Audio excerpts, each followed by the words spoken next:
চলো ফিরে যাই আবার সেই গল্প শোনার দিনে। মন মাতানো, প্রাণ জোড়ানো কিছু বাংলা ক্লাসিক গল্প নিয়ে হাজির আমরা শুভ সমৃদ্ধি। বাংলা সাহিত্যের অফুরন্ত সম্ভার থেকে তুলে আনা আমাদের প্রতিটি গল্পে থাকবে অদ্ভুত এক মায়া ও আবেগের স্পর্শ। আর আজকে শোনাবো আমরা বিশ্বকবি রবীন্দ্রনাথ ঠাকুরের লেখা অধ্যাপক। শুরু হচ্ছে WIB প্রেজেন্টস স্টোরি টেলার শুভ সমৃদ্ধির আজকের গল্প অধ্যাপক।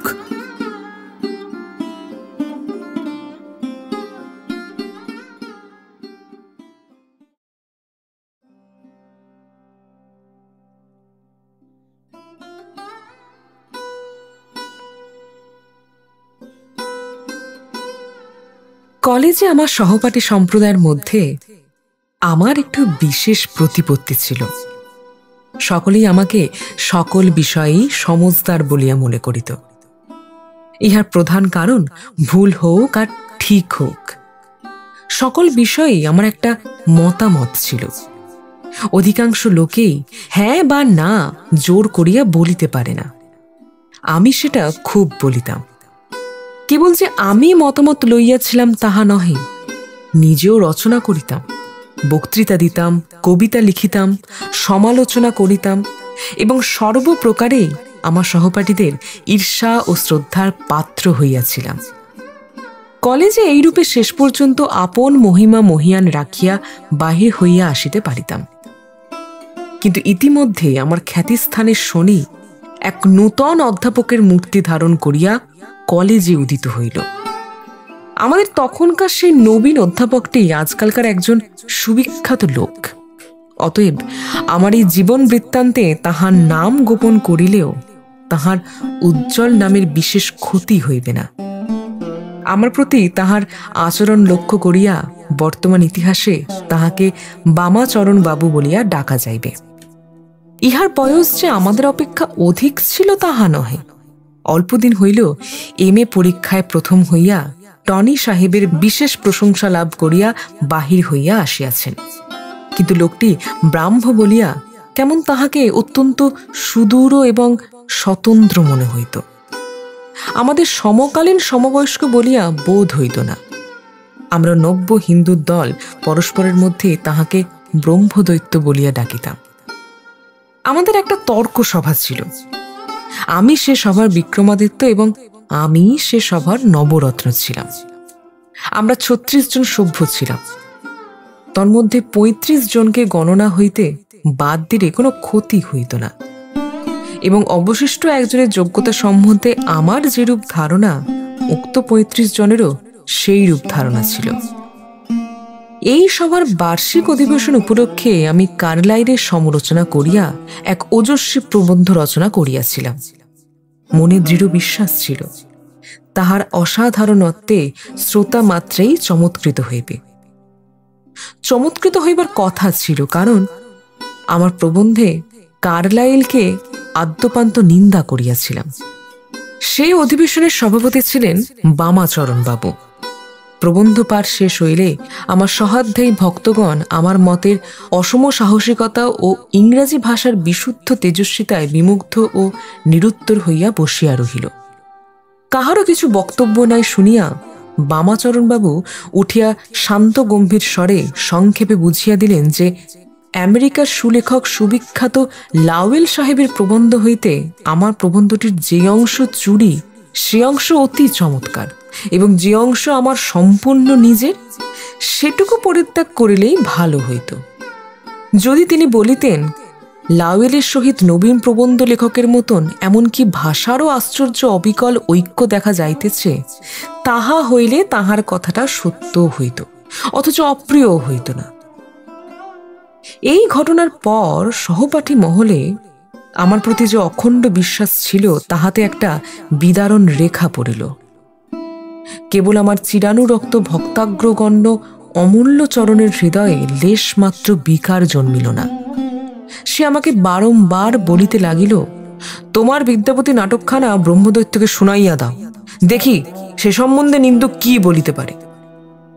রাজা শিবসিংহের মহিষী লক্ষ্মীমা দেবীকে কবি বিদ্যাপতি ভালোবাসিতেন এবং তাহাকে না দেখিলে তিনি কবিতা রচনা করিতে পারিতেন না। এই মর্ম অবলম্বন করিয়া আমি একখানি পরম শোকাবহ উচ্চ শ্রেণীর পদ্য নাটক রচনা করিয়াছিলাম। আমার শ্রোতৃবর্গের মধ্যে যাহারা পুরাতত্ত্বের মর্যাদা লঙ্ঘন করিতে চাহেন না, তাহারা বলিতেন ইতিহাসে এইরূপ ঘটনা ঘটে নাই। আমি বলিতাম সে ইতিহাসের দুর্ভাগ্য, ঘটিলে ইতিহাস ঢের বেশি সরস ও সত্য হইত।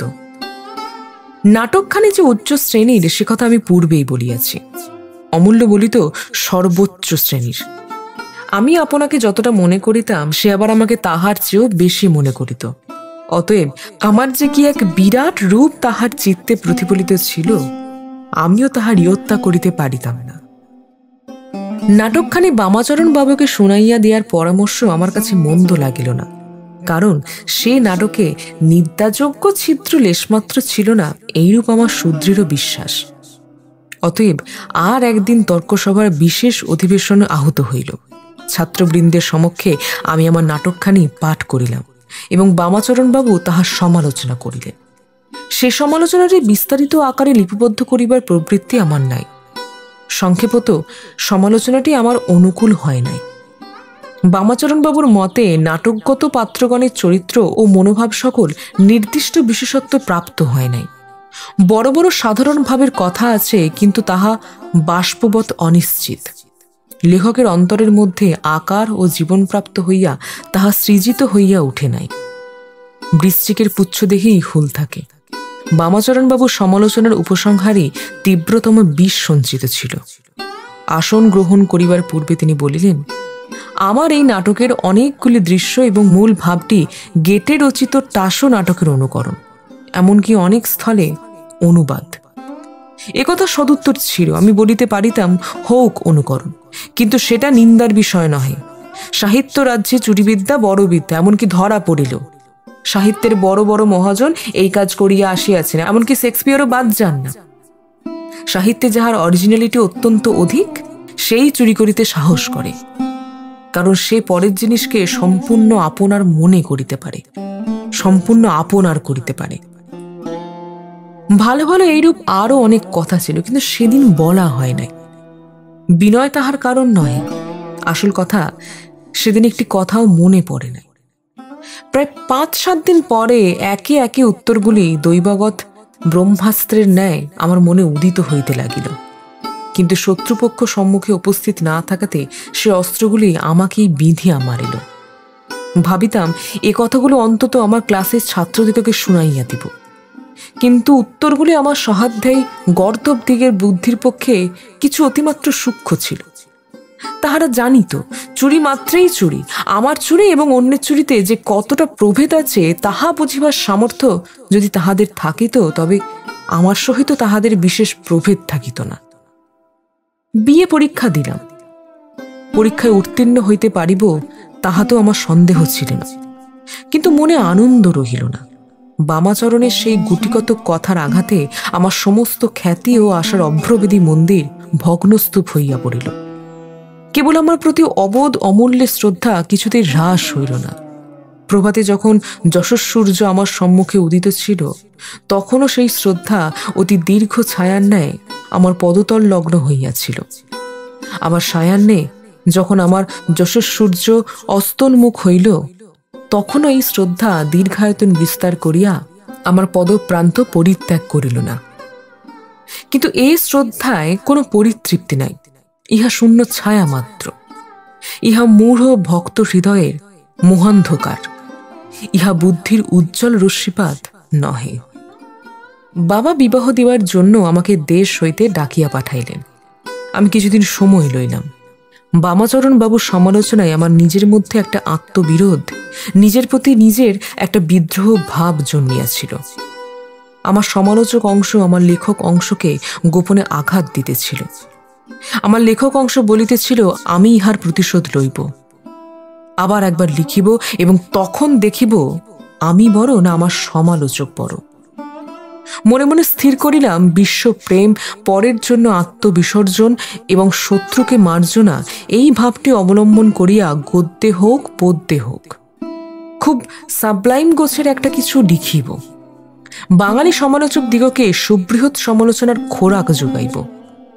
স্থির করিলাম একটি সুন্দর নির্জন স্থানে বসিয়া আমার জীবনের এই সর্বপ্রধান কীর্তিটির সৃষ্টিকার্য সমাধা করিব। প্রতিজ্ঞা করিলাম অন্তত 1 মাস কাল বন্ধু বান্ধব পরিচিত অপরিচিত কাহারও সহিত সাক্ষাৎ করিব না। অমূল্যকে ডাকিয়া আমার প্ল্যান বলিলাম। সে একেবারে স্তম্ভিত হইয়া গেল। সে যেন তখনই আমার ললাটে স্বদেশের অনতি দূরবর্তী ভাবী মহিমার প্রথম অরুণ জ্যোতি দেখিতে পাইল। গম্ভীর মুখে আমার হাত চাপিয়া ধরিয়া বিস্ফারিত নেত্র আমার মুখের প্রতি স্থাপন করিয়া মৃদুস্বরে কহিল, যাও ভাই, অমর কীর্তি অক্ষয় গৌরব অর্জন করিয়া আইসো। আমার শরীর রোমাঞ্চিত হয়ে উঠল। মনে হইল যেন আসন্ন গৌরব গর্বিত ভক্তিবিহ্বল বঙ্গদেশের প্রতিনিধি হইয়া অমূল্য এই কথাগুলি আমাকে বলিল। অমূল্য বড় কম ত্যাগ স্বীকার করিল না। সে স্বদেশের হিতের জন্য সুদীর্ঘ 1 মাস কাল আমার সঙ্গ প্রত্যাশা সম্পূর্ণরূপে বিসর্জন করিল।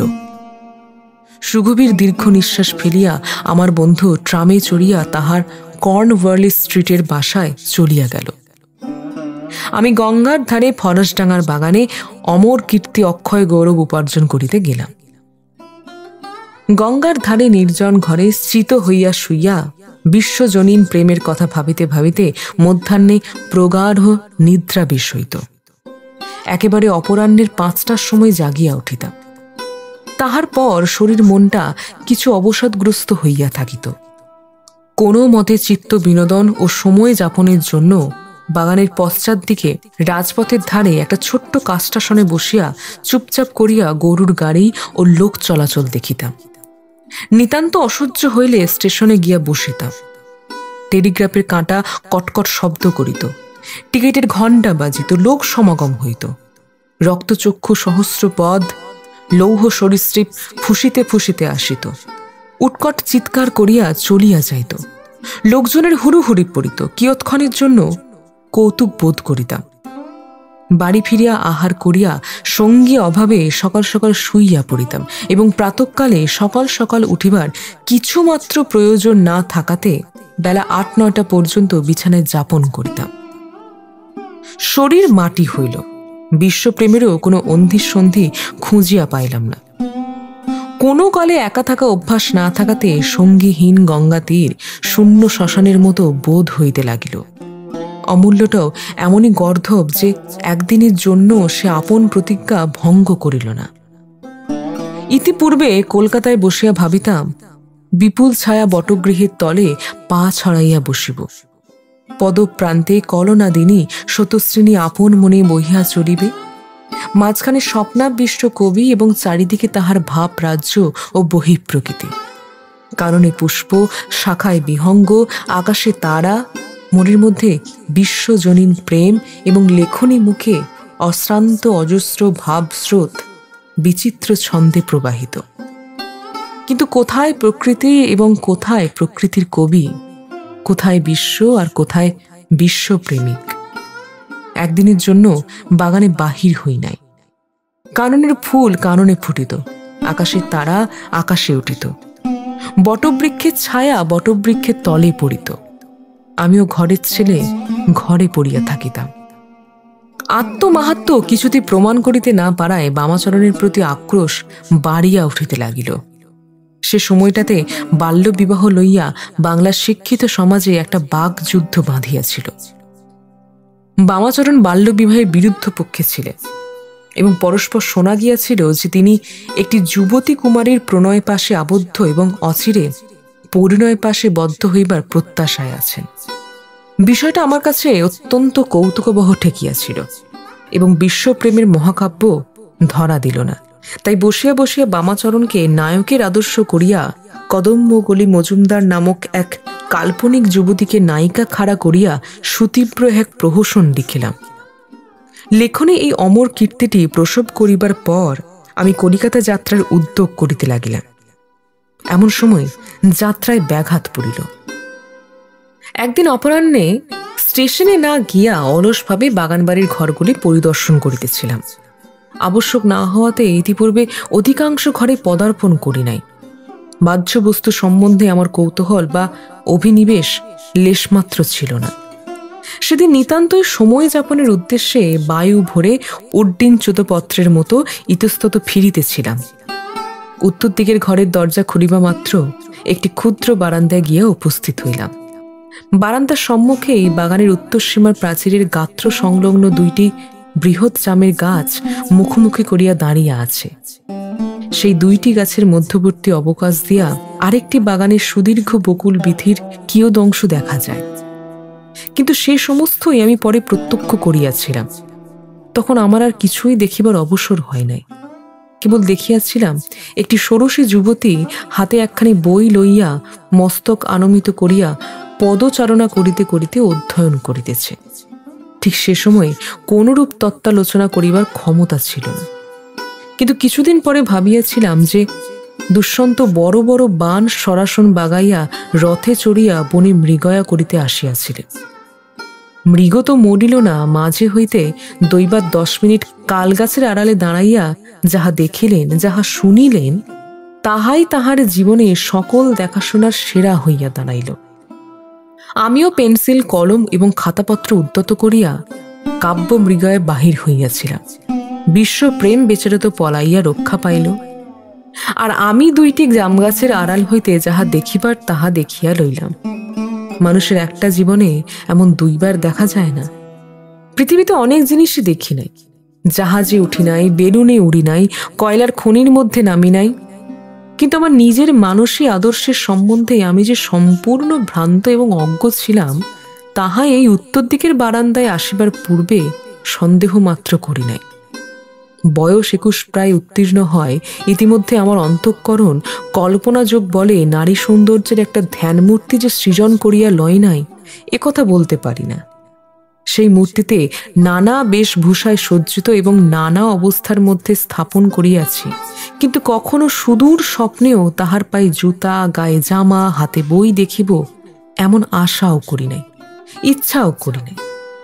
কিন্তু আমার লক্ষ্যে ফাল্গুন শেষের অপরাহ্নে প্রবীণ তরু শ্রেণীর আকম্পিত ঘন পল্লব বিতানে দীর্ঘ নিপতিত ছায়া এবং আলোক রেখাঙ্কিত পুষ্পবন পথে জুতা পায়ে দিয়া, জামা গায়ে দিয়া, বই হাতে করিয়া দুইটি জামগাছের আড়ালে অকস্মাৎ দেখা দিলেন। আমিও কোনো কথাটি কহিলাম না। 2 মিনিটের বেশি আর দেখা গেল না। নানা ছিদ্র দিয়া দেখিবার নানা চেষ্টা করিয়াছিলাম, কিন্তু কোনো ফল পাই নাই। সেদিন প্রথম সন্ধ্যায় প্রাক্কালে বটবৃক্ষতলে প্রসারিত চরণে বসিলাম। আমার চোখের সম্মুখে পরপারের ঘনীভূত তরুশ্রেণীর উপর সন্ধ্যা তারা প্রশান্ত স্মিত হাস্যে উদিত হইল, এবং দেখিতে দেখিতে সন্ধ্যাশ্রী আপন নাথহীন বিপুল নির্জন বাসর গৃহের দ্বার খুলিয়া নিঃশব্দে দাঁড়াইয়া রহিল। যেই বইখানি তাহার হাতে দেখিয়াছিলাম, সে আমার পক্ষে একটা নতুন রহস্য নিকেতন হইয়া দাঁড়াইল। ভাবিতে লাগিলাম, সেটা কি বই? উপন্যাস অথবা কাব্য? তাহার মধ্যে কি ভাবের কথা আছে? যে পাতাটি খোলা ছিল এবং যাহার উপর সেই অপরাহ্ন বেলার ছায়া ও রবিরশ্মি, সেই বকুল বনের পল্লব মর্বর এবং সেই যুগল চক্ষের ঔৎসুকপূর্ণ স্থির দৃষ্টি নিপতিত হইয়াছিল, ঠিক সেই পাতাটিতে গল্পের কোন অংশ, কাব্যের কোন রসটুকু প্রকাশ পাইতেছিল? সেই সঙ্গে ভাবিতে লাগিলাম, ঘন মুক্ত কেশজালের সুকুমার ললাট মণ্ডপটির অভ্যন্তরে বিচিত্র ভাবের আবেশ কেমন করিয়া লীলায়িত হইয়া উঠিতেছিল। কুমারীর হৃদয়ের নিভৃত নির্জনতার উপরে নব নব কাব্য মায়া কি অপূর্ব সৌন্দর্যলোক সৃজন করিতেছিল। অর্ধেক রাত্রি ধরিয়া এমন কত কি ভাবিয়াছিলাম, তাহা পরিপুষ্টরূপে ব্যক্ত করা অসম্ভব। কিন্তু সে যে কুমারী, একথা আমাকে এই বলিল। আমার বহু পূর্ব প্রেমিক দুষ্যন্তকে পরিচয় লাভের পূর্বেই যিনি শকুন্তলা সম্বন্ধে আশ্বাস দিয়াছিলেন, তিনি মনের বাসনা, তিনি মানুষকে সত্য মিথ্যা ঢের কথা অজস্র বলিয়া থাকেন। কোনোটা খাটে, কোনোটা খাটে না। দুষ্যন্তর এবং আমারটা খাটিয়া গিয়াছিল। আমার এই অপরিচিত প্রতিবেশিনী বিবাহিতা কি কুমারী, কি ব্রাহ্মণ, কি শূদ্র, সে সংবাদ লওয়া আমার পক্ষে কঠিন ছিল না। কিন্তু তাহা করিলাম না। কেবল নীরব চকরের মতো বহু সহস্র যোজন হইতে আমার চন্দ্রমণ্ডলটিকে বেষ্টন করিয়া করিয়া ঊর্ধ্বকণ্ঠে নিরীক্ষণ করিবার চেষ্টা করিলাম। পরদিন মধ্যাহ্ন একখানি ছোট নৌকা ভাড়া করিয়া তীরের দিকে চাহিয়া জোয়ার বাহিয়া চলিলাম। মাল্লাদিগকে দাঁড় টানিয়া নিষেধ করিয়া দিলাম। আমার শকুন্তলার তপবন কুটিরটি গঙ্গার ধারেই ছিল। কুটিরটি ঠিক কন্যের কুটিরের মতো ছিল না। গঙ্গা হইতে ঘাটের সিঁড়ি বৃহৎ বাড়ির বারান্দার ওপর উঠিয়াছে। বারান্দাটি ঢালু কাঠের ছাদ দিয়া ছায়াময়। আমার নৌকাটি যখন নিঃশব্দে ঘাটের সম্মুখে ভাসিয়া আসিল, দেখিলাম আমার নবযুগের শকুন্তলা বারান্দার ভূমিতলে বসিয়া আছে। পিঠের দিকে একটা চৌকি, চৌকির উপরে গোটা কত বই রহিয়াছে। সেই বইগুলির উপরে তাহার খোলা চুল স্তূপাকারে ছড়াইয়া পড়িয়াছে। তিনি চৌকিতে ঠেস দিয়া ঊর্ধ্বমুখ করিয়া উত্তোলিত বাম বাহুর ওপর মাথা রাখিয়াছেন। নৌকা হইতে তাহার মুখ অদৃশ্য, কেবল সুকোমল কণ্ঠের একটি সুকুমার বক্ররেখা দেখা যাইতেছে। খোলা দুইখানি পদ্মপল্লবের একটি ঘাটের উপরে সিঁড়িতে এবং একটি তাহার নিচের সিঁড়িতে প্রসারিত। শাড়ির কালো পাটটা বাঁকা হয়ে পড়িয়া সেই দুটি পা বেষ্টন করিয়া আছে। একখানা বই মনোযোগহীন শিথিল দক্ষিণ হস্ত হইতে স্রস্ত হইয়া ভূতলে পড়িয়া রহিয়াছে। মনে হলো যেন মূর্তিমতী মধ্যাহ্ন লক্ষ্মী। সহসা দিবসের কর্মের মাঝখানে একটি নিষ্পন্দ সুন্দরী অবসর প্রতিমা, পদতলে গঙ্গা, সম্মুখে সুদূর পরপার এবং ঊর্ধ্বে তীব্রতাপিত নীলাম্বর তাহাদের সেই অন্তরাত্মা রূপিণীর দিকে, সেই দুটি খোলা পা, সেই অলস বিনস্ত বাম বাহু, সেই উৎক্ষিপ্ত বঙ্কিম কণ্ঠরেখার দিকে নিরতিশয় নিস্তব্ধ একাগ্রতার সহিত নীরবে চাহিয়া আছে। যতক্ষণ দেখা যায় দেখিলাম দুই সজল পল্লব নেত্রপাতের দ্বারা দুইখানি চরণপদ্ম বারংবার নিচ্ছিয়া মুছিয়া লইলাম। অবশেষে নৌকা যখন দূরে গেল, মাঝখানে একটি তীরতরুর আড়াল আসিয়া পড়িল, তখন হঠাৎ যেন কি একটা ত্রুটি স্মরণ হইল। চমকিয়া মাঝিকে কহিলাম, মাঝি, আজ আর হুগলি যাওয়া হইল না, এইখান হইতে বাড়ি ফের। কিন্তু ফিরিবার সময় উজানের দাঁড় টানিতে হইল। সেই শব্দে আমি সংকুচিত হইয়া উঠিলাম। সেই দ্বারের শব্দে যেন এমন কাহাকে আঘাত করিতে লাগিল, যাহা সচেতন সুন্দর সুকুমার, যাহা অনন্ত আকাশব্যাপী, অথচ একটি হরিণ শাবকের মতো ভীরু। নৌকা যখন ঘাটের নিকটবর্তী হইল, তখন দ্বারের শব্দে আমার প্রতিবেশিনী প্রথমে ধীরে মুখ তুলিয়া মৃদু কৌতূহলের সহিত আমার নৌকার দিকে চাহিল। মুহূর্ত পরেই আমার ব্যগ্র বিকুল দৃষ্টি দেখিয়া সে চকিত হইয়া গৃহ মধ্যে চলিয়া গেল। আমার মনে হইল আমি যেন তাহাকে আঘাত করিলাম, যেন কোথায় তাহার বাজিল। তাড়াতাড়ি উঠিবার সময় তাহার ক্রোধ হইতে একটি অর্ধদষ্ট স্বল্পপক্ষ পেয়ারা গড়াইতে গড়াইতে নিম্ন সোপানে আসিয়া পড়িল। সেই দর্শন চিহ্নিত অধর চুম্বিত ফলটির জন্য আমার সকল অন্তঃকরণ উৎসুক হইয়া উঠিল। কিন্তু মাঝি মাল্লাদের লজ্জায় তাহা দূর হইতে নিরীক্ষণ করিতে করিতে চলিয়া গেলাম। দেখিলাম উত্তরোত্তর লোলুপায়মান জোয়ারের জল ছলছল লুব্ধ শব্দে তাহার লোল রসনার দ্বারা সেই ফলটিকে আয়ত্ত করিবার জন্য বারংবার উন্মুখ হইয়া উঠিতেছে।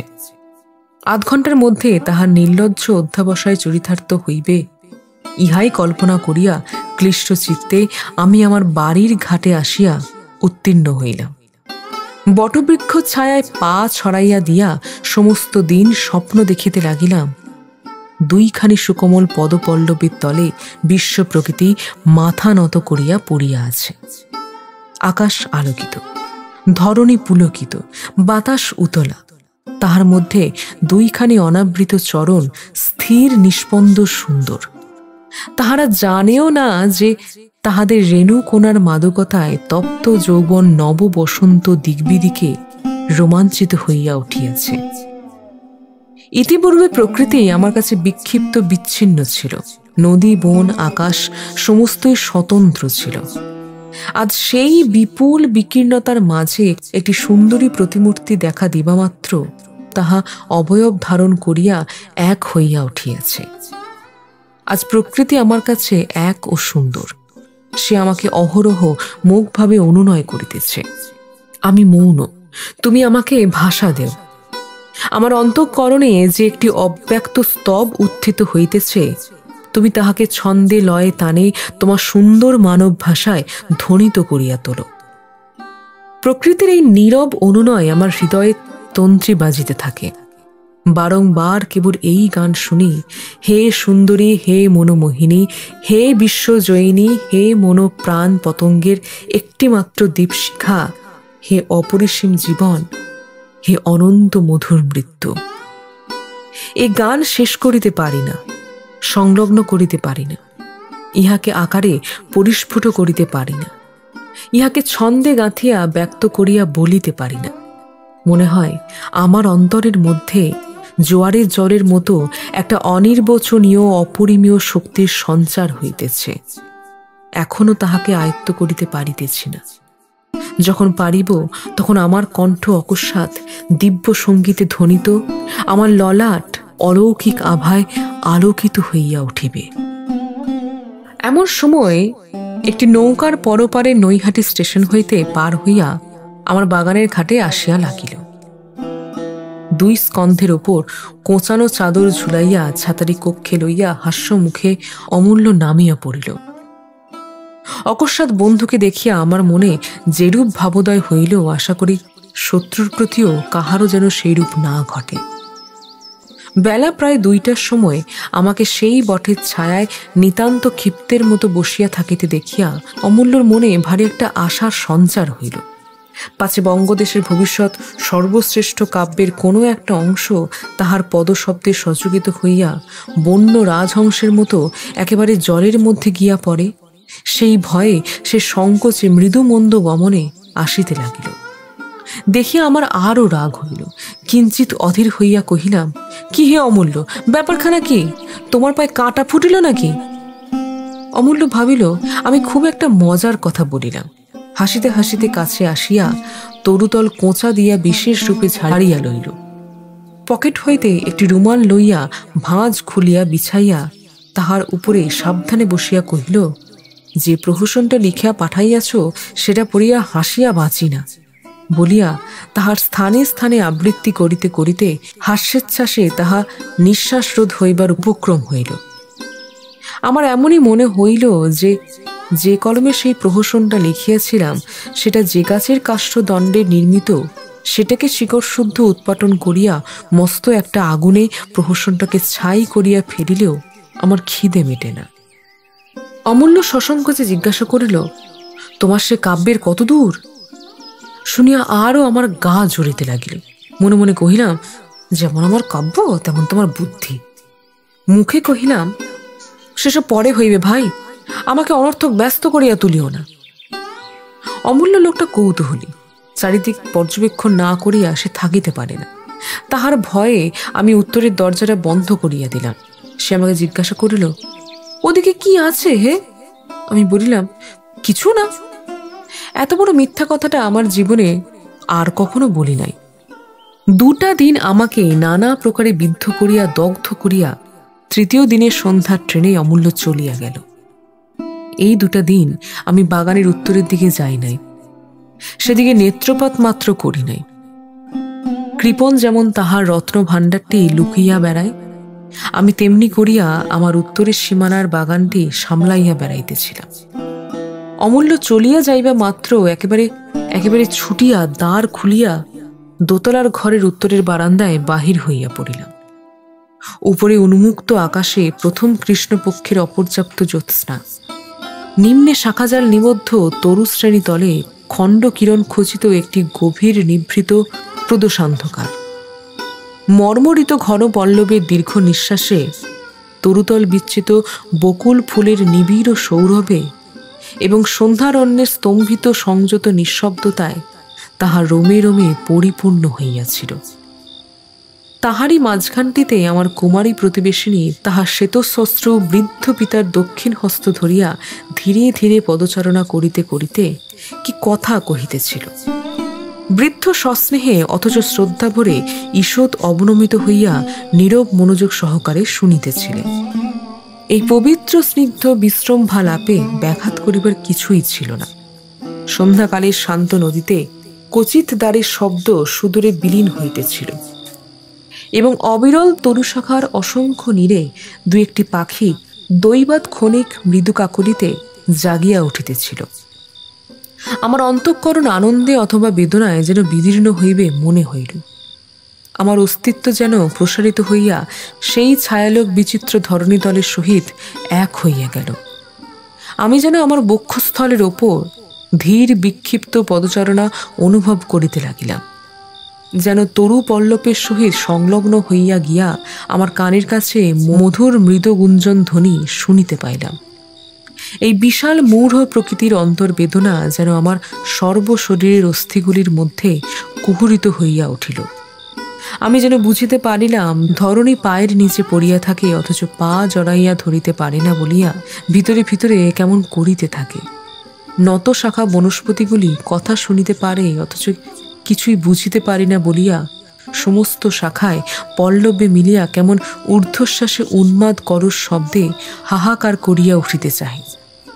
আমিও আমার সর্বাঙ্গে সর্বান্তকরণে ওই পদবিক্ষেপ, ওই বিশৃম্ভা লাভ অব্যবহিতভাবে অনুভব করিতে লাগিলাম, কিন্তু কোনো মতেই ধরিতে পারিলাম না বলিয়া ঝুরিয়া ঝুরিয়া মরিতে লাগিলাম।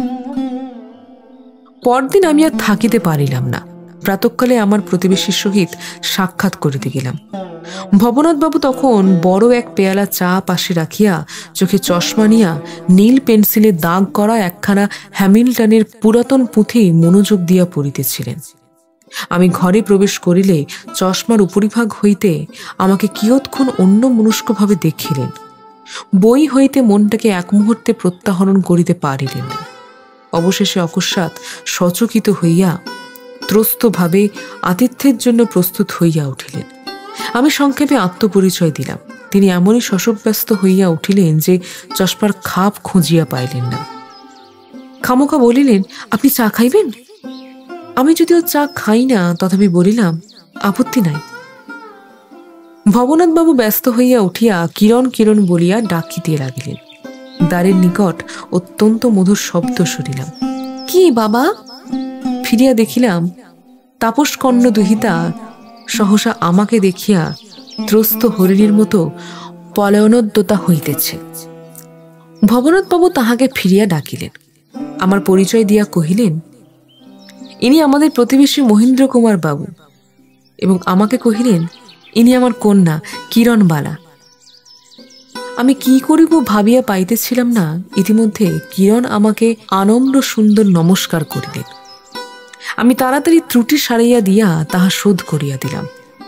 ভবনাথবাবু কহিলেন, মা, মহেন্দ্রবাবুর জন্য এক পেলা চা আনিয়া দিতে হইবে। আমি মনে মনে সংকুচিত হইয়া উঠিলাম, কিন্তু মুখ ফুটিয়া কিছু বলিবার পূর্বেই কিরণ ঘর হইতে বাহির হইয়া গেলেন। আমার মনে হইল যেন কৈলাসের সনাতন ভোলানাথ তাহার কন্যা স্বয়ং লক্ষ্মীকে অতিথির জন্য এক পেয়ালা চা আনিতে বলিলেন। অতিথির পক্ষে সে নিশ্চয়ই অমিশ্র অমৃত হইবে, কিন্তু তবু কাছাকাছি নন্দী ভৃঙ্গি কোনো বেটাই কি হাজির ছিল না? ভবনাথবাবুর বাড়ি আমি এখন নিত্য অতিথি। পূর্বে চা জিনিসটাকে অত্যন্ত ডরাইতাম। এক্ষণে সকালে বিকালে চা খাইয়া খাইয়া আমার চায়ের নেশা ধরিয়া গেল। আমি বিএ পরীক্ষার জন্য জার্মান পণ্ডিত বিরচিত দর্শন শাস্ত্রের নব্য ইতিহাস আমি সদ্য পাঠ করিয়া আসিয়াছিলাম। তদুপলক্ষে ভবনাথবাবুর সহিত কেবল দর্শন আলোচনার জন্যই আসিতাম এই প্রকার ভান করিলাম। তিনি হ্যামিল্টন প্রভৃতি কতকগুলি সেকাল প্রচলিত ভ্রান্ত পুঁথি লইয়া এখনো নিযুক্ত রহিয়াছেন। ইহাতে তাহাকে আমি কৃপাপাত্র মনে করিতাম এবং আমার নতুন বিদ্যা অত্যন্ত আড়ম্বরের সহিত জাহির করিতে ছাড়িতাম না। ভবনাথবাবু এমনই ভালো মানুষ, এমনই সকল বিষয়ে সংকোচ যে আমার মতন অল্প বয়স্ক যুবকের মুখ হইতেও সকল কথা মানিয়া যাইতেন। তিলমাত্র প্রতিবাদ করিতে হইলে অস্থির হইয়া উঠিতেন, ভয় করিতেন পাছে আমি কিছুতে ক্ষুণ্ণ হই। কিরণ আমাদের এই সকল তত্ত্বালোচনার মাঝখান হইতেই কোনো ছুতোই উঠিয়া চলিয়া যাইত। তাহাতে আমার যেমন ক্ষোভ জন্মিত, তেমনি আমি গর্বও অনুভব করিতাম। আমাদের আলোচ্য বিষয়ের দুরূহ পাণ্ডিত্য কিরণের পক্ষে দুঃসহ। সে যখন মনে মনে আমার বিদ্যা পর্বতের পরিমাণ করিত, তখন তাহাকে কত উচ্চেই চাহিতে হইত। কিরণকে যখন দূর হইতে দেখিতাম তখন তাহাকে শকুন্তলা, দময়ন্তী প্রভৃতি বিচিত্র নামে এবং বিচিত্রভাবে জানিতাম। এখন ঘরের মধ্যে তাহাকে কিরণ বলিয়া জানিলাম। এখন আর সে জগতের বিচিত্র নায়িকার ছায়ারূপিণী নহে, এখন সে একমাত্র কিরণ। এখন সে শত শতাব্দীর কাব্যলোক হইতে অবতীর্ণ হওয়া অনন্তকালের যুবক চিত্তের স্বপ্ন স্বর্গ পরিহার করিয়া একটি নির্দিষ্ট বাঙালি ঘরের মধ্যে কুমারী কন্যা রূপে বিরাজ করিতেছে। সে আমারই মাতৃভাষায় আমার সঙ্গে অত্যন্ত সাধারণ ঘরের কথা বলিয়া থাকে, সামান্য কথায় সরলভাবে হাসিয়া ওঠে। সে আমাদেরই ঘরের মেয়ের মতো 2 হাতে 2টি সোনার বালা পরিয়া থাকে। গলার হারটি বেশি কিছু নয়, কিন্তু বড় সুমিষ্ট। শাড়ির প্রান্তটি কখনো কবরের উপরিভাগ বাঁকিয়া বেষ্টন করিয়া আসে, কখনো বা পিতৃগৃহের অনভ্যাসবশত চ্যুতি হইয়া পড়িয়া যায়। ইহা আমার কাছে বড় আনন্দে। সে যে অকাল্পনিক, সে যে সত্য, সে যে কিরণ, সে যে তাহা ব্যতীত নহে এবং তাহার অধিক নহে, এবং যদিচ সে আমার নহে তবুও সে যে আমাদের, সেজন্য আমার অন্তঃকরণ সর্বদাই তাহার প্রতি উচ্ছ্বসিত কৃতজ্ঞতা রসে অভিষিক্ত হইতে থাকে। একদিন জ্ঞান মাত্রেরই আপেক্ষিকতা লইয়া ভবনাথ বাবুর নিকট অত্যন্ত উৎসাহ সহকারে বাচালতা প্রকাশ করিতেছিলাম। আলোচনা কিয়দ্দূর অগ্রসর হইবা মাত্র কিরণ উঠিয়া গেল এবং অনতিকাল পরেই সম্মুখের বারান্দায় একটা তোলা উনান এবং রাঁধিবার সরঞ্জাম রাখিয়া ভবনাথ বাবুকে ভর্ৎসনা করিয়া বলিল, বাবা, কেন তুমি মহেন্দ্রবাবুকে ওই সকল শক্ত কথা লইয়া বৃথা বকাইতেছ? আসুন মহেন্দ্রবাবু, তার চেয়ে আমার রান্নায় যোগ দিলে কাজে লাগিবে।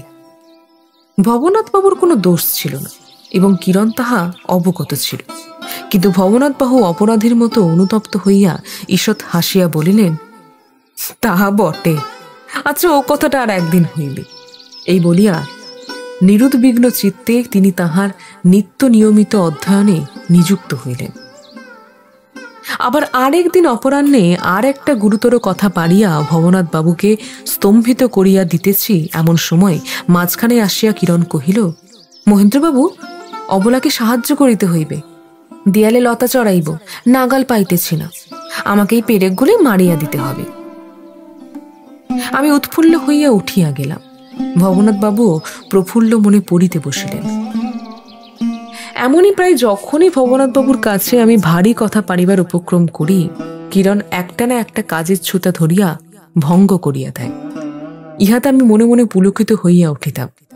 আমি বুঝিতাম যে কিরণের কাছে আমি ধরা পড়িয়াছি। সে কেমন করিয়া বুঝিতে পারিয়াছে যে ভবনাথ বাবুর সহিত তত্ত্বালোচনা আমার জীবনে চরম সুখ নহে।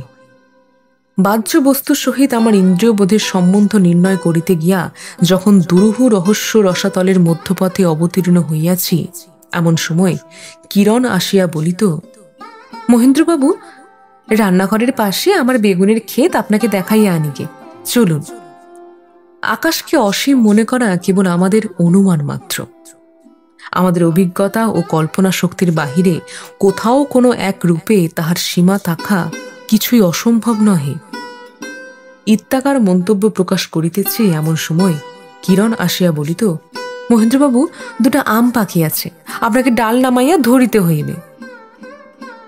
কি উদ্ধার, কি মুক্তি! অকুল সমুদ্রের মাঝখান হইতে এক মুহূর্তে কি সুন্দর কূলে আসিয়া উঠিতাম। অনন্ত আকাশ ও বাহ্য বস্তু সম্বন্ধে সংশয়জাল যতই দুশ্চেদ্য জটিল হোক না কেন, কিরণের বেগুনের ক্ষেত বা আমতলা সম্বন্ধে কোনো প্রকার দুরূহতা ও সন্দেহের লেশমাত্র ছিল না। কাব্যে বা উপন্যাসে তাহা উল্লেখযোগ্য নহে, কিন্তু জীবনে তাহা সমুদ্র বেষ্টিত দ্বীপের ন্যায় মনোহর। মাটিতে পা ঠেকা যে কি আরাম তাহা সেই জানে যে বহুক্ষণ জলের মধ্যে সাঁতার দিয়াছে। আমি এতদিন কল্পনায় যে প্রেম সমুদ্র সৃজন করিয়াছিলাম তাহা যদি সত্যি হইত, তবে সেখানে চিরকাল যে কি করিয়া ভাসিয়া বেড়াইতাম তাহা বলিতে পারি না। সেখানে আকাশও অসীম, সমুদ্রও অসীম। সেখান হইতে আমার প্রতি দিবসের বিচিত্র জীবনযাত্রায় সীমাবদ্ধ ব্যাপার একেবারে নির্বাসিত। সেখানে তুচ্ছতার লেশ মাত্র নাই। সেখানে কেবল ছন্দে লয়ে সঙ্গীতে ভাব ব্যক্ত করিতে হয়, এবং তলাইতে গেলে কোথাও তল পাওয়া যায় না। কিরণ সেখান হইতে মজ্জমান এই হতভাগ্যের কেশ পাশ ধরিয়া যখন তাহার আমতলায় তাহার বেগুনের খেতে টানিয়া তুলিল, তখন পায়ের তলার মাটি পাইয়া আমি বাঁচিয়া গেলাম।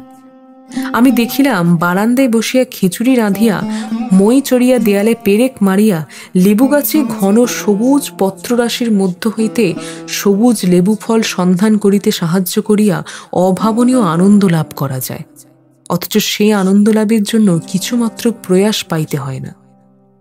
আপনি যে কথা মুখে আসে, আপনি যে হাসি উচ্ছ্বসিত হইয়া ওঠে, আকাশ হইতে যতটুকু আলো আসে এবং গাছ হইতে যতটুকু ছায়া পড়ে, তাহাই যথেষ্ট। ইহা ছাড়া আমার কাছে একটি সোনার কাঠি ছিল আমার নবযৌবন, একটি পরশ পাথর ছিল আমার প্রেম, একটি অক্ষয় কল্পতরু ছিল আমার নিজের প্রতি নিজের অক্ষুণ্ণ বিশ্বাস, আমার বিজয়ী, আমার ইন্দ্র, আমার উচ্চই শ্রোবার পথে কোনো বাধা দেখিতে পাই নাই। কিরণ আমার কিরণ, তাহাতে আমার সন্দেহ নাই।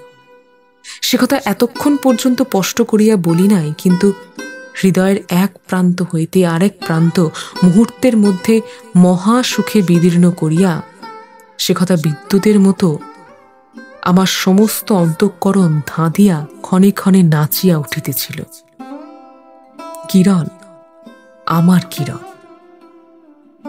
ইতিপূর্বে আমি কোনো অনাত্মীয়া মহিলা সংস্রবে আসি নাই। যে নব্য রমণীগণ শিক্ষালাভ করিয়া অবরোধের বাহিরে সঞ্চরণ করেন, তাহাদের রীতিনীতি আমি কিছুই অবগত নহি।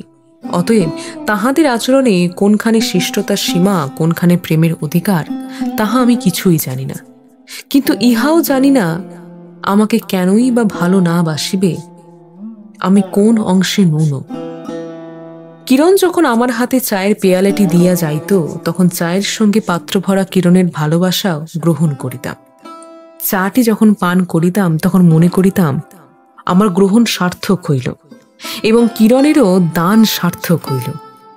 কিরণ যদি সহজ সুরে বলিত, মহেন্দ্রবাবু কাল সকালে আসবেন তো, তাহার মধ্যে ছন্দে লয়ে বাজিয়া উঠিত, কি মোহিনী জানো, অবরার প্রাণ নিতে নাহি তো মা হেন। আমি সহজ কথায় উত্তর করিতাম, কাল 8টার মধ্যে আসব। তাহার মধ্যে কিরণ কি শুনিতে পাইত না, পরাণ পুতলি তুমি হিয়ে মণিহার, সর্বস্ব ধন মোর সকল সংসার। আমার সমস্ত দিন এবং সমস্ত রাত্রি অমৃতে পূর্ণ হইয়া গেল। আমার সমস্ত চিন্তা এবং সমস্ত কল্পনা মুহূর্তে মুহূর্তে নূতন নূতন শাখা প্রশাখা বিস্তার করিয়া লতার ন্যায় কিরণকে আমার সহিত বেষ্টন করিয়া বাঁধিতে লাগিল। যখন শুভ অবসর আসিবে, তখন কিরণকে কি পড়াইব, কি শিখাইব, কি শুনাইব, কি দেখাইব, তাহারই অসংখ্য সংকল্পে আমার মন আচ্ছন্ন হইয়া গেল। এমনকি স্থির করিলাম, জর্মান পণ্ডিত রচিত দর্শন শাস্ত্রের নব্য ইতিহাসেও যাহাতে তাহার চিত্তের ঔৎসুক্য জন্মে, এমন শিক্ষা তাহাকে দিতে হইবে, নতুবা আমাকে সে সর্বতভাবে বুঝিতে পারিবে না। ইংরেজি কাব্য সাহিত্যের সৌন্দর্যলোকে আমি তাহাকে পথ দেখাইয়া লইয়া যাইব। আমি মনে মনে হাসিলাম, কহিলাম, কিরণ, তোমার আমতলা বেগুনের ক্ষেত আমার কাছে নতুন রাজ্য। আমি কোশমিনকালে স্বপ্নেও জানিতাম না যে সেখানে বেগুন এবং ঝরে পড়া কাঁচা আম ছাড়াও দুর্লভ অমৃত ফল এত সহজে পাওয়া যায়। কিন্তু যখন সময় আসিবে, তখন আমিও তোমাকে এমন এক রাজ্যে লইয়া যাইব যেখানে বেগুন ফলে না, কিন্তু তথাপি বেগুনের অভাব মুহূর্তের জন্য অনুভব করিতে হয় না। সে জ্ঞানের রাজ্য, ভাবের রাজ্য, ভাবের স্বর্গ। সূর্যাস্তকালে দিগন্ত বিলীন পাণ্ডবর্ণ সন্ধ্যা তারা ঘনায়মান সায়ান্নে ক্রমেই যেমন পরিস্ফুট দীপ্তি লাভ করে, কিরণও তেমনি কিছুদিন ধরিয়া ভিতর হইতে আনন্দে লাবণ্যে নারীত্বের পূর্ণতায় যেন প্রস্ফুটিত হইয়া উঠিল। সে যেন তাহার গৃহের, তাহার সংসারের ঠিক মধ্য আকাশে অধিরোহণ করিয়া চারিদিকে আনন্দের মঙ্গল জ্যোতি বিকীর্ণ করিতে লাগিল। সেই জ্যোতিতে তাহার বৃদ্ধ পিতার শুভ্র কেশের উপর পবিত্রতার উজ্জ্বল আভা পড়িল। এবং সেই জ্যোতি আমার উদ্বেল হৃদয় সমুদ্রের প্রত্যেক তরঙ্গের উপর কিরণের মধুর নামের একটি করিয়া জ্যোতির্ময় স্বাক্ষর মুদ্রিত করিয়া দিল। এদিকে আমার ছুটি সংক্ষিপ্ত হইয়া আসিল। বিবাহ উদ্দেশ্যে বাড়ি আসিবার জন্য পিতার সস্নেহ অনুরোধ ক্রমে কঠিন আদেশে পরিণত হইবার উপক্রম হইল। এদিকে অমূল্যকেও আর ঠেকাইয়া রাখা যায় না। সে কোনদিন উন্মত্ত বন্য হস্তির ন্যায় আমার এই পদ্মবনের মাঝখানে ফস করিয়া তাহার বিপুল চরণ চতুষ্টয়ে নিক্ষেপ করিবে, এই উদ্বেগও উত্তরোত্তর প্রবল হইতে লাগিল। কেমন করিয়া অবিলম্বে অন্তরের আকাঙ্ক্ষাকে ব্যক্ত করিয়া আমার প্রণয়কে পরিণয় বিকশিত করিয়া তুলিব, তাহাই ভাবিতে লাগিলাম। একদিন মধ্যাহ্নকালে ভবনাথবাবুর গৃহে গিয়া দেখি তিনি গ্রীষ্মের উত্তাপে চৌকিতে ঠেসান দিয়া ঘুমাইয়া পড়িয়াছেন এবং সম্মুখে গঙ্গা তীরের বারান্দায় নির্জন ঘাটের সোপানে বসিয়া কিরণ কি বই পড়িতেছে। আমি নিঃশব্দ পদে পশ্চাতে গিয়া দেখি একখানি নূতন কাব্য সংগ্রহ। যে পাতাটি খোলা আছে তাহাতে শেলির একটি কবিতা উদ্ধৃত এবং তাহার পার্শ্বে লাল কালিতে একটি পরিষ্কার লাইন টানা। সেই কবিতাটি পাঠ করিয়া কিরণ ঈষৎ একটি দীর্ঘ নিঃশ্বাস ত্যাগ করিয়া স্বপ্ন ভারাকুল নয়নে আকাশের দূরতম প্রান্তের দিকে চাহিল।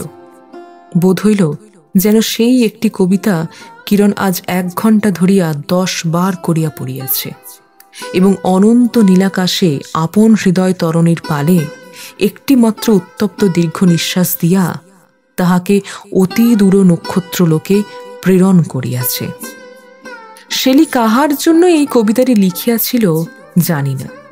মহেন্দ্রনাথ নামক কোনো বাঙালি যুবকের জন্য লিখে নাই তাহাতে সন্দেহ নাই, কিন্তু আজ এই স্তব গানে আমি ছাড়া আর কাহারও অধিকার নাই, ইহা আমি জোর করিয়া বলিতে পারি।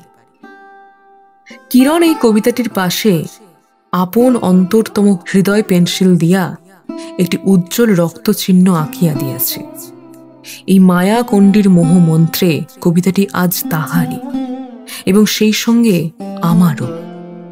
আমি পুলকোচ্ছ্বসিত চিত্তকে সংবরণ করিয়া সহজ সুরে কহিলাম, কি পড়িতেছেন? পাল ভরা নৌকা যেন হঠাৎ চড়ায় ঠেকিয়া গেল। কিরণ চমকিয়া উঠিয়া তাড়াতাড়ি বইখান বন্ধ করিয়া একেবারে আঁচড়ের মধ্যে ঢাকিয়া ফেলিল। আমি হাসিয়া কহিলাম, বইখানে একবার দেখিতে পারি? কিরণকে কি যেন বাজিল। সে আগ্রহ সহকারে বলিয়া উঠিল, না না, ও বই থাক। আমি কিয়ৎ দূরে একটা ধাপ নিচে বসিয়া ইংরেজি কাব্য সাহিত্যের কথা উত্থান করিলাম। এমন করিয়া কথা তুলিলাম যাহাতে কিরণেরও সাহিত্য শিক্ষা হয় এবং আমারও মনের কথা ইংরাজ কবির জবানিতে ব্যক্ত হইয়া ওঠে। খর রৌদ্র তাপে সুগভীর নিস্তব্ধতার মধ্যে জলের স্থলের ছোট ছোট কলশব্দগুলি জননীর ঘুমপাড়ানির গানের মতো অতিশয় মৃদু এবং সকরুণ হইয়া আসিল। কিরণ যেন অধীর হইয়া উঠিল, কহিল, বাবা একা বসিয়া আছেন, অনন্ত আকাশ সম্বন্ধে আপনাদের সে তর্কটা শেষ করিবেন না? আমি মনে মনে ভাবিলাম, অনন্ত আকাশ তো চিরকাল থাকিবে এবং তাহার সম্বন্ধে তর্কও তো কোনোকালে শেষ হইবে না, কিন্তু জীবন স্বল্প এবং শুভ অবসর দুর্লভ ও ক্ষণস্থায়ী। কিরণের কথার উত্তর না দিয়া কহিলাম, আমার কতকগুলি কবিতা আছে, আপনাকে শুনাইব। কিরণ কহিল, কাল শুনিব বলিয়া একেবারে উঠিয়া ঘরের দিকে চাহিয়া বলিয়া উঠিল, বাবা, মহেন্দ্রবাবু আসিয়াছেন। ভবনাথবাবু নিদ্রাভঙ্গে বালকের ন্যায় তাহার সরর নেত্রদয় উন্মিলন করিয়া ব্যস্ত হইয়া উঠিলেন। আমার বক্ষে যেন ধক করিয়া একটা মস্ত ঘা লাগিল। ভবনাথবাবুর ঘরে গিয়া অনন্ত আকাশ সম্বন্ধে তর্ক করিতে লাগিলাম। কিরণ বই হাতে লইয়া দোতলায় বোধহয় তাহার নির্জন শয়ন কক্ষে নির্বিঘ্নে পড়িতে গেল। পরদিন সকালের ডাকে লাল পেন্সিলের দাগ দেওয়া একখানা স্টেটসম্যান কাগজ পাওয়া গেল। তাহাতে বিএ পরীক্ষার ফল বাহির হইয়াছে। প্রথমেই প্রথম ডিভিশন কোটায় কিরণবালা বন্দ্যোপাধ্যায় বলিয়া একটি নাম চোখে পড়িল। আমার নিজের নাম প্রথম, দ্বিতীয়, তৃতীয় কোনো বিভাগেই নাই। পরীক্ষার অকৃতার্থ হইবার বেদনার সঙ্গে সঙ্গে বজ্রাগ্নির ন্যায় এই সন্দেহ বাজিতে লাগিল যে কিরণবালা বন্দ্যোপাধ্যায় হয়তো আমারই কিরণবালা। সে যে কলেজে পড়িয়াছে বা পরীক্ষা দিয়াছে একথা যদিও আমাকে বলে নাই, তথাপি সন্দেহ ক্রমেই প্রবল হইতে লাগিল। কারণ ভাবিয়া দেখিলাম বৃদ্ধ পিতা এবং তাহার কন্যাটি নিজেদের সম্বন্ধে কোনো কথাই কখনো আলাপ করে নাই, এবং আমিও নিজের আখ্যান বলিতে এবং নিজের বিদ্যা প্রচার করিতে সর্বদাই এমন নিযুক্ত ছিলাম যে তাহাদের কথা ভালো করিয়া জিজ্ঞাসাও করি নাই। জার্মান পণ্ডিত রচিত আমার নূতন পড়া দর্শনের ইতিহাস সম্বন্ধীয় তর্কগুলি আমার মনে পড়িতে লাগিল, এবং মনে পড়িল আমি একদিন কিরণকে বলিয়াছিলাম, আপনাকে যদি আমি কিছুদিন গুটিগত বই পড়াইবার সুযোগ পাই, তাহা হইলে ইংরাজি কাব্য সাহিত্য সম্বন্ধে আপনার একটা পরিষ্কার ধারণা জন্মাইতে পারি। কিরণ বলা দর্শনশাস্ত্রে অনার লইয়াছে এবং সাহিত্যে প্রথম শ্রেণীতে উত্তীর্ণ। যদি এই কিরণ হয়। অবশেষে প্রবল খোঁচা দিয়া আপন ভস্মাচ্ছন্ন অহংকারকে উদ্দীপ্ত করিয়া কহিলাম, হয় হোক, আমার রচনাবলী আমার জয়স্তম্ভ বলিয়া খাতা হাতে সবলে পা ফেলিয়া মাথা পূর্বাপেক্ষা উচ্চে তুলিয়া ভবনাথ বাবুর বাগানে গিয়া উপস্থিত হইলাম। তখন তাহার ঘরে কেহ ছিল না। আমি একবার ভালো করিয়া বৃদ্ধের পুস্তকগুলি নিরীক্ষণ করিতে লাগিলাম। দেখিলাম এক কোণে আমার এই নব্য জার্মান পণ্ডিত রচিত দর্শনের ইতিহাসখানি অনাদরে পড়িয়া রহিয়াছে। খুলিয়া দেখিলাম ভবনাথ বাবুর সহস্ত লিখিত নোটে তাহার মার্জিন পরিপূর্ণ। বৃদ্ধ নিজে তাহার কন্যাকে শিক্ষা দিয়াছেন, আমার আর সন্দেহ রহিল না। ভবনাথবাবু অন্য দিনের অপেক্ষা প্রসন্ন যদি বিচ্ছুরিত মুখে ঘরে আসিয়া প্রবেশ করিলেন, যেন কোনো সুসংবাদের নির্ঝর ধারায় তিনি সদ্য প্রাতঃ স্নান করিয়াছেন। আমি অকস্মাৎ কিছু দম্ভের ভাবে রুক্ষ হাস্য হাসিয়া কহিলাম, ভবনাথবাবু, আমি পরীক্ষায় ফেল করিয়াছি। যে সকল বড় বড় লোক বিদ্যালয়ের পরীক্ষায় ফেল করিয়া জীবনের পরীক্ষায় প্রথম শ্রেণীতে উত্তীর্ণ হয়, আমি যেন আজ তাহাদেরই মধ্যে গণ্য হইলাম। পরীক্ষা, বাণিজ্য, ব্যবসায়, চাকুরি প্রভৃতিতে কৃতকার্য হইয়া মাঝামাঝি লোকের লক্ষণ নিম্নতম এবং উচ্চতম শ্রেণী লোকেদেরই অকৃতকার্য হইবার আশ্চর্য ক্ষমতা আছে। ভবনাথবাবুর মুখ সস্নেহ করুণ হইয়া আসিল। তিনি তাহার কন্যার পরীক্ষোত্তরণ সংবাদ আমাকে আর দিতে পারিলেন না, কিন্তু আমার অসঙ্গত উগ্র প্রফুল্লতা দেখিয়া কিছু বিস্মিত হইয়া গেলেন। তাহার সরল বুদ্ধিতে আমার গর্বের কারণ বুঝিতে পারিলেন না।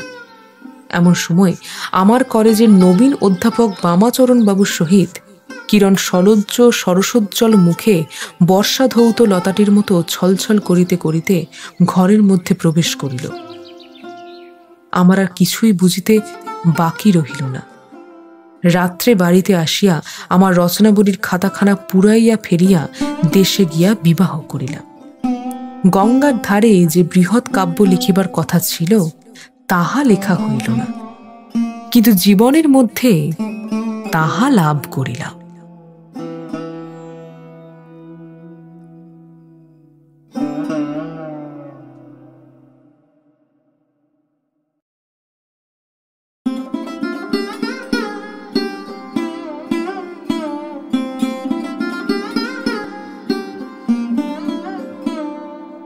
শুনলেন আজকের গল্প, বিশ্বকবি রবীন্দ্রনাথ ঠাকুরের লেখা অধ্যাপক। এরকম আরও গল্প শুনতে ভিডিওটি লাইক করুন এবং আমাদের চ্যানেলকে সাবস্ক্রাইব করুন। আপনাদের বিভিন্ন মতামত আপনারা কমেন্ট করেও আমাদের জানান। ফিরে আসবো পরের সপ্তাহে আরও এক নতুন কোনো গল্প নিয়ে। শুনতে থাকুন WIP প্রেজেন্টস স্টোরি টেলার। শুভ সমৃদ্ধি।